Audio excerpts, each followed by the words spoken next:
welcome to NEK VT Rocks. Our guest today is Bonnie Geisler from Feline and Friends Foundation. Tell us a bit about Felines and Friends. Well, Feline and Friends Foundation started about 4.5 years ago at a meeting of people that cared about cats at my dining room table. And basically, this group of people had been working in the local animal community for a while, and there were just more cats than the local sheltering community could help with. Mm-hmm. And so we got together and we started to spay and neuter barn cats, street cats, people that had, 10, 20 cats living under their porch. And now it's been 2.5 years, or 4.5 years, and we've spayed and neutered over 2,400 cats and kittens. That's an enormous number of cats. And most of those cats were from Orleans County. We work a little bit outside of the county, but almost all of those are just right in our backyard in Orleans County. So a lot of cats in need, and we've made a big difference. We're not done yet, but we're getting there.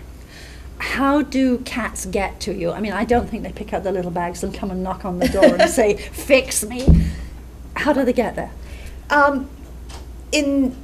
Typically, most of the properties that we work on, whether it's a barn or someone's house where they suddenly have, 10, 20 cats, mm-hmm.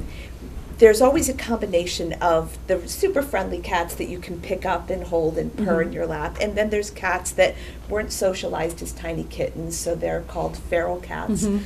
But again, the only difference between that purring cat on your lap and the feral cat that you can't touch is that they were socialized as tiny kittens.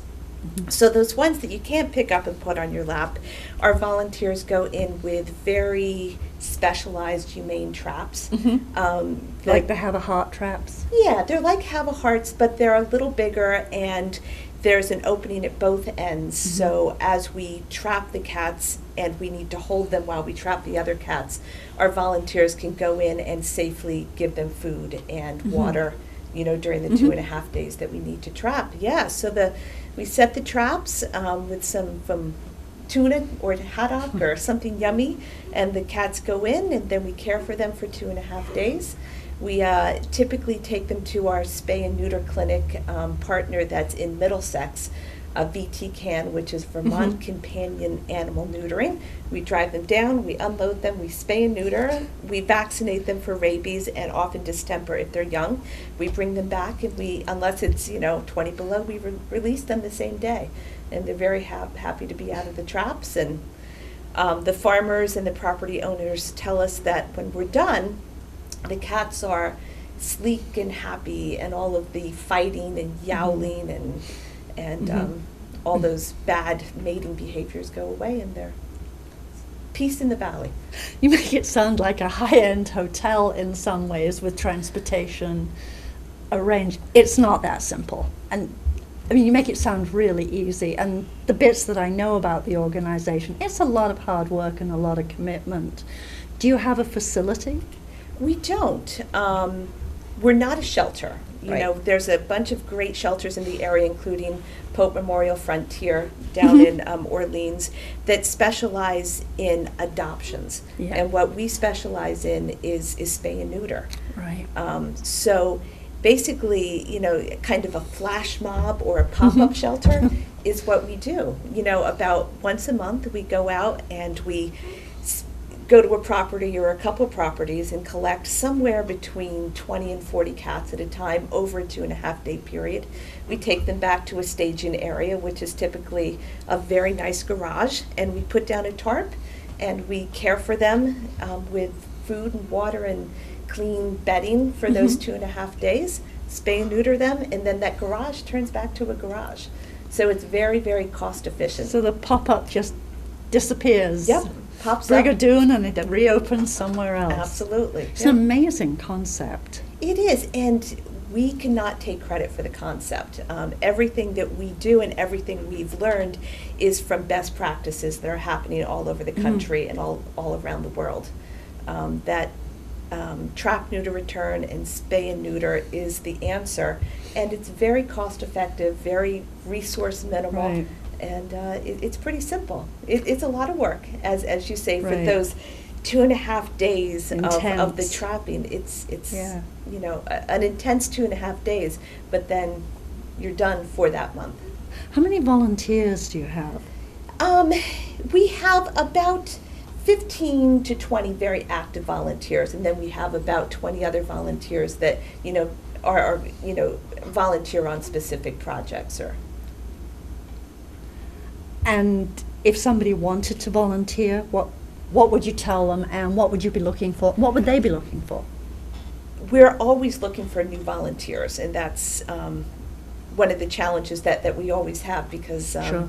you know, any volunteer organization, your whole mission is based on having people to do the work. So there are lots of different things to do within the organization. You can work with cats or not work with cats. Mhm. You can get involved in fundraising. You could just clean the traps when we're done. So lots of different opportunities. If you're interested, you can just go to our website. There's a Mhm. little form that you can fill out, and then There'll we be a can- link at the end of this show. Great. Yeah, Mm. and we can talk about what you're interested in, Mhm. and you can start small. I know when we sat around my dining room table 4.5 years ago, I knew nothing about TrapNeuter Return. I had no concept of how those cats got in the traps, and if it was scary because they're scared cats versus purring cats on your lap. And so it's a learning curve, but it's a really short learning curve. Yeah. So And it's very satisfying. I mean, full disclosure here, I have done some volunteering with your group, and I'm the, I guess, proud owner of 2 cats that got to be rehomed from a barn. yep. So some of the barns actually have friendly cats that once they're fixed can then be adopted. Absolutely. We work with, most properties that we work with have more cats than the property wants. Right. And though we can't relocate the unfriendly ones, Mhm. because, you know, they're really happiest where they are. Right. The friendly ones, we can almost always rehome through shelter partners. Mhm.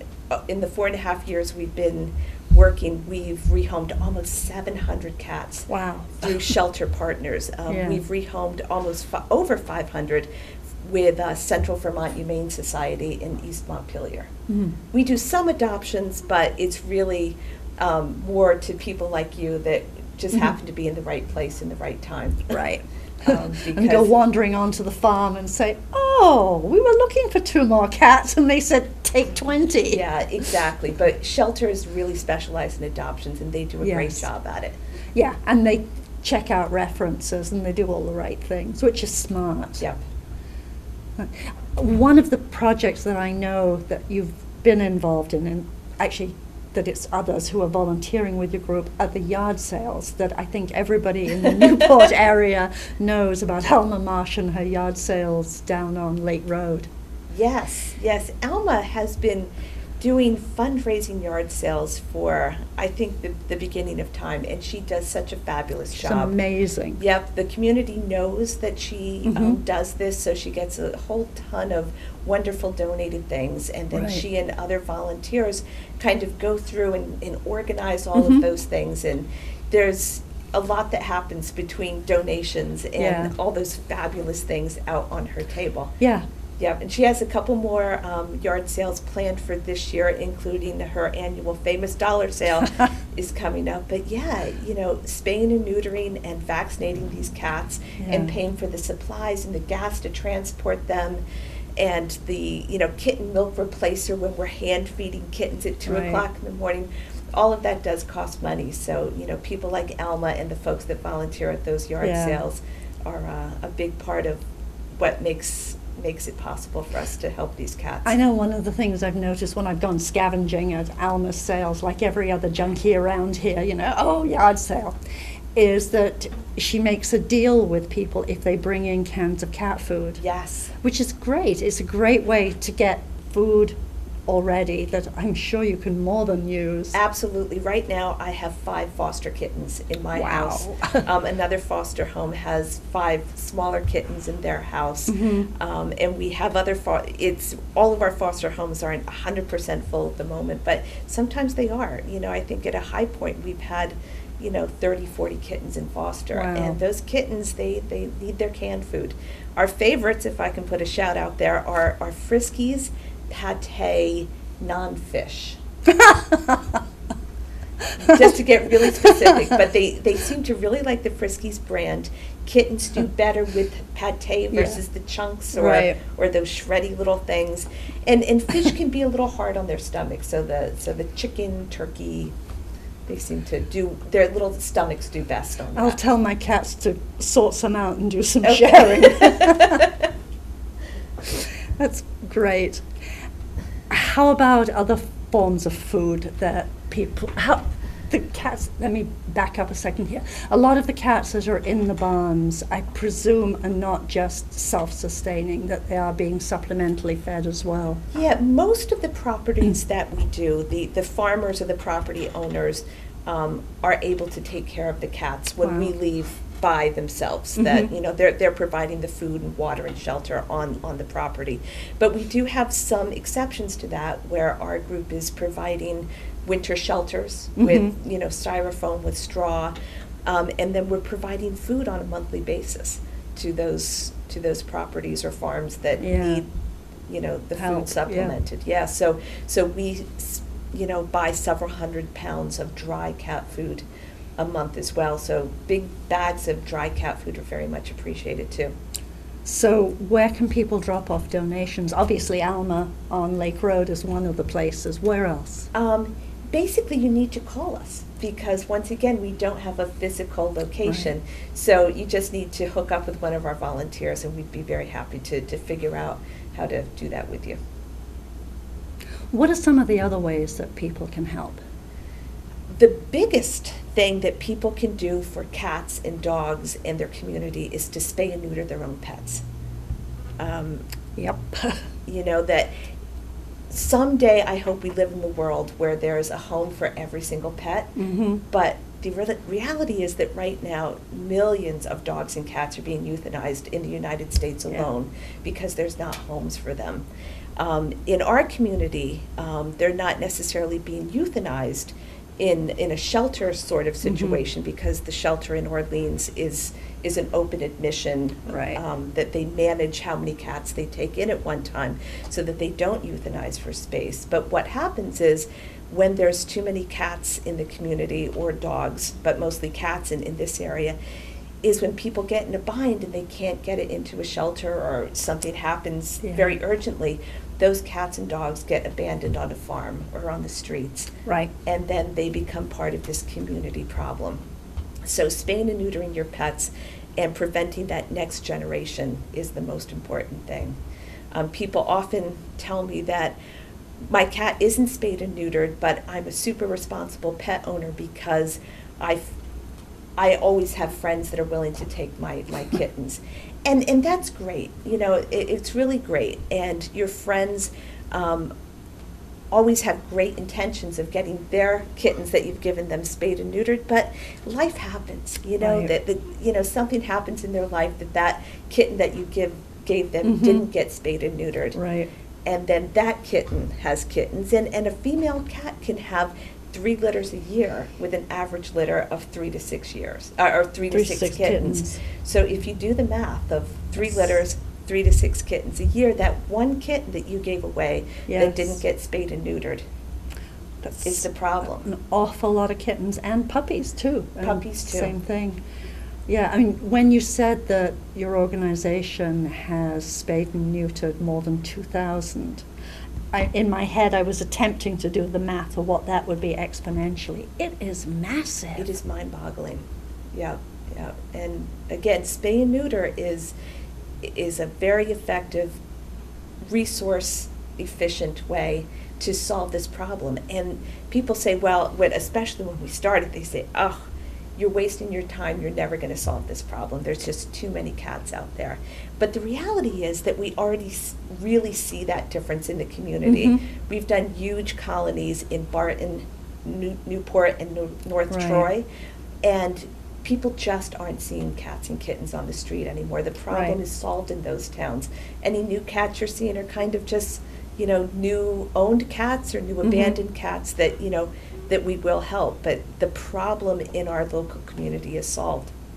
And there's other communities that are case studies all over that huge swaths of geography don't have a cat problem anymore because of spay and neuter.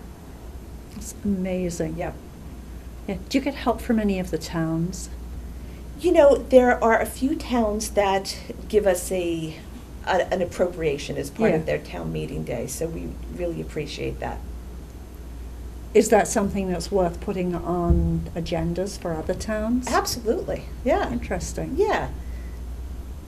It's probably something that small towns could be thinking about. I mean, any amount helps. Exactly, yep. Yeah, you know, a lot of towns give us, you know, $100 or $200, and it costs us about, you know, $50 on average to spay and neuter a pet. So, you know, $100 Right. is 2 cats. While we're sort of looking at the cost of spaying and neutering, one of the reasons people don't spay and neuter their pets is cost. Right. What can somebody, for example, in Newport or Orleans or Barton do when they truly cannot afford to neuter their pet? What There can they do? are a lot of great options in our area to spay and neuter your pet. Some are just for cats, some are for dogs and cats. If folks are really in need, that they're on some sort of state assistance program, they're probably eligible for VSNP, which is a state program that's only $27, that they can go to any participating vet, and we have many participating vets in the area, and get their dog or cat spayed or neutered for $27. For cats, Pope Memorial Frontier Animal Society down in Orleans has a clinic once or twice a month that it's $45 for a cat, including vaccines, which is fabulous.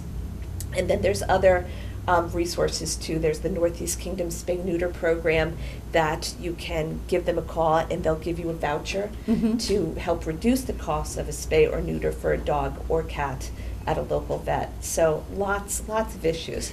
And if you have a barn or if you have a lot of cats that you really need help with, that's where Felines and Friends comes in.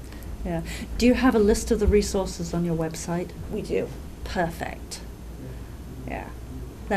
That makes it much easier as a way of finding it, because it's hard. I mean, very often I see seniors who would absolutely love to have a companion animal, and it would make such a qualitative difference Yes. in their lives, but their incomes are so limited Yes. Yep. that it would be really helpful if there was a way for them, and $27 seems more than reasonable, and they would probably qualify for that program. Yeah, and 45 including vaccinations is fabulous too.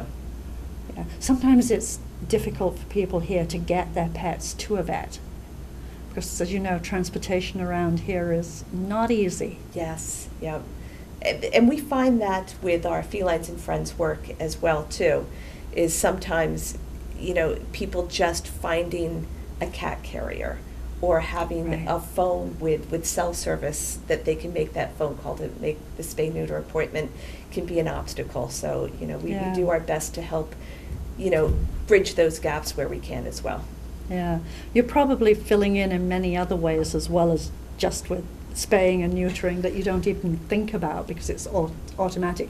Cell service and carriers, and can you use donations of things like carriers? We can, yes. And large dog crates, really large dog crates are appreciated, because when we do our pop-up shelter, the friendly cats from a barn or you know, that house that has the 10, 20 cats, some of those cats are always friendly. So we put those cats in a big dog crate with a bed and a litter box and food and water so that they're comfortable while they wait the day or two until we take them to the clinic. So yeah, big dog crates are great. Yeah, I was kind of hoping you were going to bring a couple of cats with you today, but oh, I could have. Could have brought some kittens. You know, there's nothing like kittens running. 5 kittens. Yeah. Yeah. And you would have had people. Your phone would have been ringing off the hook. Yeah. But again, as much as we love adopters, we don't want to do adoptions. So. No, I know. So Frontier down in Orleans has lots of cats and kittens available for adoption right now.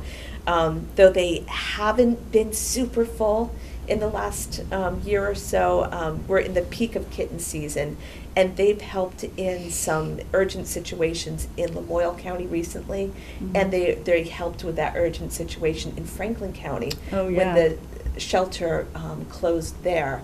So, you know, the great news is they had the capacity recently to help outside of the county, but the bad news is they're super full. So go down there and grab a great member of your family and adopt an adult cat or a kitten. What about animals that have been injured in some way? Yeah, we see as part of our work injured and sick animals, and so when we see that on a property, we work with local vets to make sure that they get the medical attention that they need. A cat that I ended up adopting actually was in a barn where he had recently been shot, not by the farmer, but he kind of showed up just before we came, and about half of one of his front legs was gone, not Ouch. to be. And when we had him under anesthesia and it wasn't painful, we really examined that injury and determined that we really needed to amputate the arm properly at the shoulder. So we worked with a local vet to do that, and of course that's a long recovery, so he was in our house for about 2 months during that recovery, and he's such a delightful guy. He has 3 legs, but he doesn't care. But we see that all the time. We see, you know, bad eyes, bad ears, wounds from unneutered cats fighting with each other, and it's just a routine part of what we do to fix up those cats and make them happy and healthy again. So you have some of the local vets partnering with you? We absolutely do. Yep. Yeah. You've done a lot of groundwork, clearly, in connecting with other appropriate people and other resources. Yeah, you know, everything we do is through partnership. Yeah. You know, that we as a community are just, you know, coming together, you know, volunteers and local vets helping us, the Spay-Neuter Clinic in Middlesex, shelters literally throughout the state are taking cats and kittens that need adoption. So it really is just this community partnership coming together, that it's not just Felines and Friends as an organization, it's all the connections that we make that made it possible for us to help these 2,400 cats. Are there similar groups in other parts of Vermont? There isn't another dedicated TrapNeuter Return, Spay-Neuter focus group that does what Felines and Friends does, but many shelters do have a TrapNeuter Return component to what they do. But outside of Vermont, there's lots of groups like us that are making a huge difference. Yeah. Are you thinking of expanding beyond Orleans County? Absolutely. You know, I mean, now that you've taken care of Orleans County. Yeah, you know, in some days it feels like, oh, we're done in Orleans County, and in some days we get calls, we're like, oh my gosh, you know, we have so much work to do. But yes, we're at the point where we're able most of the time to help outside of the county. So if we could get some volunteers in Franklin County, we could absolutely work in Franklin County. Actually, a great example is just in the last 6 months or so, we've been partnering with Kingdom Animal Shelter in St. Johnsbury. In the fall, they had a small colony of a mom and a litter of kittens just up the road from their shelter. And it was, you know, a mom that hadn't been socialized, and her kittens hadn't been socialized. So traps were needed. So I just rolled in and with the traps and the supplies, showed them how to do it. And then they finished that colony on their own. And then a little farm property showed up a couple months later. Again, we kind of gave them all the supplies, coached them through it, and they did that on their own. And then we just partnered with another barn in Danville with them, where it was 16 cats and I think about 9 kittens that, again, we partnered with them and Vermont Companion Animal Neutering. And so Caledonia partnership is going so you're really, just sort really of well. Encroaching bit by bit. Yes. Which is a wonderful model, because what you're doing is teaching and then getting out of the way. Yep. absolutely. So if there's more folks in Caledonia that want to volunteer to help Kingdom Animal Shelter, fabulous. And if there's a group that wants to pop up in Franklin County, everything we've done in Orleans County can absolutely be done in Franklin County and Caledonia County. Have you written any of this down? In terms of stories? Well, stories are great, but I was thinking more of a training manual. Oh, yes. Oh, my goodness. Our volunteers, when they start, get 2 training manuals. One is just an overview of what TrapNeuter Return is and kind of what's expected of any volunteer when they work with Felines and Friends. And then the second part, if the volunteer wants to be involved in trapping, is truly like, this is how you trap, and this is how you knock on a door and offer assistance and all of that good stuff. And those tools are great when we work with a new partner in Franklin County or Caledonia, that we can say, you don't need to start from scratch, here's kind of the cookbook. Yeah. Yeah.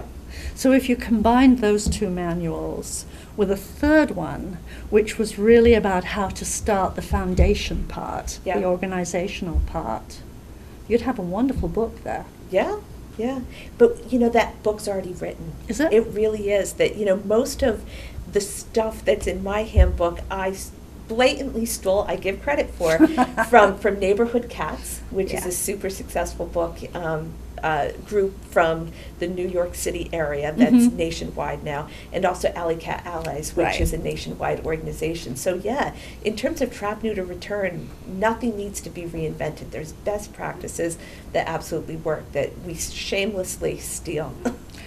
Decades ago, I had a wonderful T-shirt which had this really raunchy looking cat on it that said, "I'm feral and proud of it." I loved that shirt. Yeah. That was Alley Cat Allies. Absolutely. Yeah. Yeah, outdoor cats, once they're spayed and neutered and they have shelter and food Yeah. and water, they can live really good, rich lives outside. Absolutely. Yeah, and if it is an unsocialized cat, it's really an unkind thing to do, to try to make it live closely domestic with cat. humans. Yeah. It's like trying to socialize a raccoon, Right. Why would you? Yeah, the raccoon's not happy and neither are you. Yeah. So. I have actually had a feral cat who was brought in by one of my cats. And she had kittens. She was spayed and neutered, and she would have been released.